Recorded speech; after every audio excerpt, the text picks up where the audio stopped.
আসলে বলেই দিই, মরলে মরছে, ডাজন্ট ম্যাটার। এই হত্যাকাণ্ডের সাথে জড়িত শেখ হাসিনা, ফজলে নূর তাপস, শেখ সেলিম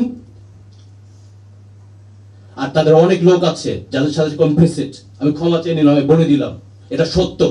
সাবেক প্রধানমন্ত্রী এই সরাসরি এখানে এসে জড়িত। তাদের আইনের আওতায় আনার দাবিটা আমরা জানাচ্ছি। আমরা সুষ্ঠু তদন্ত এখন দাবি করছি, সুষ্ঠু ট্রায়াল দাবি করছি। আকান সাহেবের মতো লোক না যে তদন্ত করে আওয়ামী লীগের নমিনেশন চেয়ে বসছে, যেখানে একটা সিটিং প্রধানমন্ত্রী একটা বিদেশি রাষ্ট্রের সাথে ষড়যন্ত্র করে বাংলাদেশের রাজধানীর বুকে 57 সেনা অফিসার হত্যা করে। সাংবাদিক ভাইরা, আপনারও কিন্তু কম নির্যাতন সম্মুখীন হয় নাই। আপনাদের ফ্যামিলিদেরও কিন্তু থ্রেট দেওয়া হতো, সবকিছু কিন্তু আপনারা প্রকাশ করতে পারতেন না। ড্রেনে আমাদের অফিসারদের লাশ ভেসে দিয়েছে, বডি মিউটিলেট করে দিয়েছে, ব্যান্ডেড দিয়ে খোঁচা দিয়ে শেষ করে দিয়েছে। আর বাবাকে কেমনে মারলো, আমার মার সাথে কি করছে। এই কারণে আমরা একটা দাবি করেছি যে একটা ইন্ডিপেন্ডেন্ট কমিশন যদি থাকে, যত দেশপ্রেমিক ন্যাশনালিস্টিক জাতীয়বাদী অফিসার ছিলেন যারা আমাদের বিচারের জন্য যুদ্ধ করেছে, তাদেরকে আমরা বলবো তাদের অবদান আমরা কখনো ভুলবো না। ওনার নেত্রী পিলখানায় আমার বাবা মাকে জবাই দিয়েছে, আমি যদি বেশি বাড়াবাড়ি করি আমাকেও তেমনি জবাই দিবে।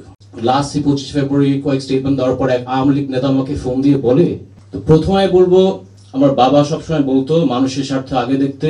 আপনারা জানেন পিলখানা হত্যাকাণ্ডের পর আমাদের অনেক পেট্রিয়টিক জাতীয়বাদী এবং সাহসী সেনাবাহিনীর কর্মকর্তা কিন্তু বিচার চেতে গিয়ে তাদের চাকরিচ্যুত হয়ে গেছে।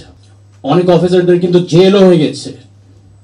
দরবারে শত শত অফিসার আগের রেজিম চাকরি শেষ করে দিয়েছে সবার, যারা ন্যায় বিচার দাবি করতে গিয়ে তাদের চাকরি হারিয়েছে, তাদের জীবন ধ্বংস হয়ে গেছে, জেল খেটেছে।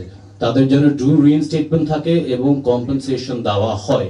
যে নির্দোষ বিডিআর সৈনিক যারা এখন জেল খাচ্ছে, সুষ্ঠু তদন্তের মাধ্যমে যেন তাদের মুক্তি দেওয়া হয়। তার সন্তানকে শেখাবো বাবার নীতিটা যদি কখনো অর্জন না করো। 25 ফেব্রুয়ারি 2009 সাল কি নির্মমভাবে হত্যা করেছে আসলে বলতে তো কষ্ট হয়। এই কারণে আমরা শহীদ সেনা দিবস দাবি করছি। এটার মধ্যে কিন্তু অনেক ইতিহাস, অনেক ইনফরমেশন কিন্তু এখনো প্রকাশ করা হয় নাই। মুখ বন্ধ করে দেখতে হয়েছে কেমনে সে তদন্ত ম্যানিপুলেট করলো, ট্রায়াল ম্যানিপুলেট করলো, ডাল ভাতের কথা বললো, ওই কথা বললো, নীরবতা পালন করে সহ্য করতে হয়েছিল। আর আমি ধন্যবাদ জানাইতে চাই এই নতুন প্রজন্মের মুক্তিযোদ্ধা ছাত্র জনতা যারা সাহস নিয়ে একটা স্বৈরাচারের হাত থেকে আমাদের মুক্তি করেছেন। সন অফ শহীদ লেফটেন্যান্ট কর্নেল রবি, যে শাহবাগের আন্দোলনে যে গুলি খেতে হচ্ছে, ওর বাবাকে হত্যা করে ফেললো, এখন ওর ছেলের গায়ে গুলি করবে। আমার আস্থা আছে যে সেনাবাহিনী দেশটাকে আগায় নিয়ে যাবে। আর্মি কিন্তু অনেক বড় একটা অবদান আছে। আমি আসলে সেনাবাহিনীকে ধন্যবাদ জানাতে চাই, ছাত্র জনতার উপর গুলি না করে জনগণের পাশে ছিল। জনগণকে আহ্বান করবো আপনারা যেন সেনাবাহিনীর সাথে সহযোগিতা করেন, ইন্টারিম গভর্নমেন্টের সাথে সহযোগিতা করেন।